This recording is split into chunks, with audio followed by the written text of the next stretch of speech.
Pour nous, c'est un week-end qui est très intense, forcément. On est tous très excités et très enjoués à l'idée de participer à cette cérémonie et aux festivités qui l'entourent. Donc là, on est sur le village gourmand, on est au stand de nos deux restaurants mosellans, parce que depuis le mois de juin, on a un restaurant, une brasserie et un restaurant gastronomique au centre Pompidou-Metz, au premier étage. Donc il y a Oumé qui est juste derrière, qui est une brasserie vraiment décomplexée. Et le soir, à l'inverse, on fait vraiment le grand écart avec un restaurant gastronomique très intimiste, très singulier, où là on n'a plus qu'une vingtaine de couverts avec une autre équipe, un autre décorum qu'on monte chaque soir dans une salle attenante et qui est vraiment un outil qui vient compléter un petit peu le groupe et les maisons Coulombeau.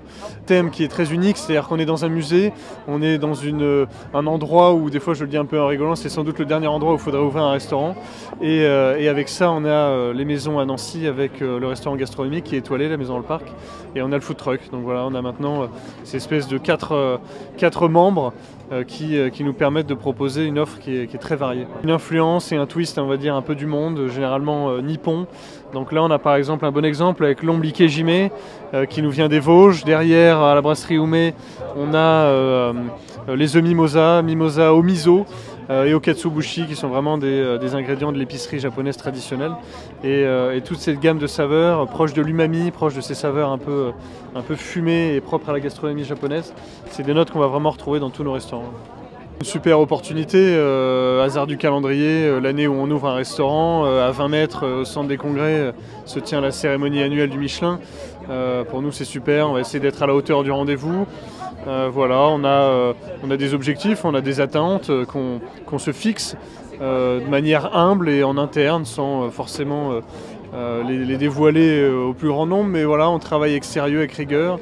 Et si on doit avoir l'étoile cette année à Yozora, on l'accueillera avec beaucoup de plaisir et on essaiera de l'honorer comme on essaie de le faire au quotidien à Nancy. Voilà. Anecdotique, depuis l'ouverture, fait presque 20 000 couverts à Metz en seulement 8 mois, donc on ne s'attendait pas à un engouement comme ça, donc voilà, on est vraiment très ravis. J'ai commencé la cuisine moi à l'âge de 16 ans chez Jean Cousseau à Magescq. Où pour moi c'est une vraie révélation, donc 2 étoiles, c'est le plus vieux 2 étoiles de France, encore aujourd'hui. Après je fais un apprentissage au Pays Basque chez les frères Ibarbourg pendant plus de 2 ans, qui a une étoile. Après 3 ans chez Michel Guérard auprès d'Eugénie, où là vraiment je me découvre moi-même aussi, c'est-à-dire que je n'apprends pas juste à cuisiner, on m'apprend un peu plus que ça. Donc 3 belles années au poisson principalement, à la cheminée. Après je pars chez la Meuloise où je prends un poste de chef de partie aux sauces. Un jeune âge, j'avais 22 ans à l'époque.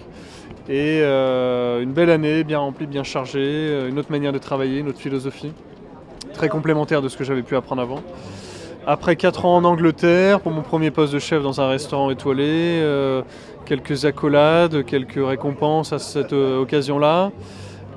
Ensuite, à cette occasion d'ailleurs, en Angleterre, je prépare plusieurs concours. Je remporte le prix Tétinger en 2020, donc je remporte pour l'Angleterre la finale internationale, donc ce qui était assez drôle en pleine période de Brexit. Et un peu de Japon, quelques mois à travailler au Japon. Et ensuite Nancy, en pleine période de confinement, vraiment le pire moment pour acheter un restaurant et s'installer quelque part. Donc, mais ça se fait à ce moment-là. 1er juillet 2021, rachat du restaurant, la naissance de ma fille 9 jours plus tard. Donc une année 2021 bien chargée. 8 mois plus tard, on est récompensé avec Roxane de l'étoile Michelin et du prix de l'accueil et du service la même année. Donc une très très belle complémentarité et surprise aussi, une grande fierté pour l'ensemble des équipes. Et puis après, voilà, le food truck qui ouvre en 2023, Yozora et Oumé en 2024. Donc voilà, une année à un restaurant depuis qu'on est arrivé dans le Grand Est. Donc voilà, on verra ce que nous réserve l'année prochaine. Voilà. Initiatives solidaires qui sont menées quotidiennement. On fait de la soupe par exemple pour les Restos du Cœur toutes les semaines, ce qui représente quand même 2,5 à 3 tonnes par an de soupe, ce qui fait plus de 6000 repas. Donc il y a ça qu'on mène depuis le début, donc on a fait 12 ou 13 tonnes de soupe depuis qu'on est arrivé dans la région. C'est une initiative qu'on a dupliquée à Metz, avec le Secours Populaire cette fois. Donc voilà, c'est un moyen de nous de recycler nos invendus de toutes nos parures, les valoriser. Alors c'est pas les restes des clients qu'on balance dans une soupe, c'est par exemple un maraîcher qui a 10 kg de courgettes dont il ne sait pas quoi faire, on les accepte avec plaisir à une somme modeste et on la transforme en soupe. On conditionne ça dans les bouteilles en verre des viandes San Pellegrino des clients qui ont été désinfectées et toutes les semaines les Restos du Cœur viennent chercher la soupe, c'est distribué dans la journée, les bénéficiaires sont heureux, ils ont de la soupe à manger et puis nous on a fait notre petite BA à moindre coût, c'est 4 ou 5 heures de travail par semaine. Dans une entreprise de 70 salariés, on est quand même capable, je pense, d'œuvrer un petit peu pour le bien-être de tous.